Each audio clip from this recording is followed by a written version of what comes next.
On va maintenant détailler l'algorithme d'Euclide qui permet de calculer le PGCD de deux entiers A et B.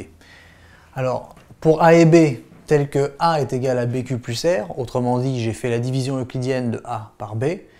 Si mon reste n'est pas nul, alors j'effectue la division euclidienne de B par R. Donc je prends le diviseur et je le divise par le reste, et je recommence tant que le reste que j'obtiens à chaque étape n'est pas nul.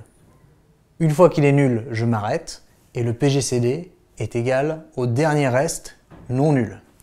Alors on va le détailler ici pour trouver le PGCD de 441 et de 87. Alors ça, à l'aide d'une calculatrice, on arrive à établir que 441, quand je fais la division euclidienne par 87, eh bien je trouve 5 comme quotient et 6 comme reste.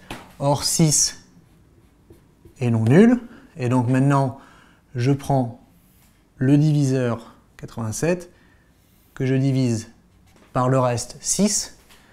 Je montre que 87 c'est 6 fois 14 plus 3, et 3 est encore non nul, et donc je recommence. Je prends 6 qui est mon diviseur ici, donc il reste ici, le diviseur ici, et maintenant qui devient le dividende, et je prends 3 qui est mon reste et qui devient le diviseur, et 6 c'est 3 fois 2 plus 0, voilà, donc ça, le reste ici est nul, donc on s'arrête, et le PGCD est le dernier reste non nul, donc ça c'est le PGCD de 441,87.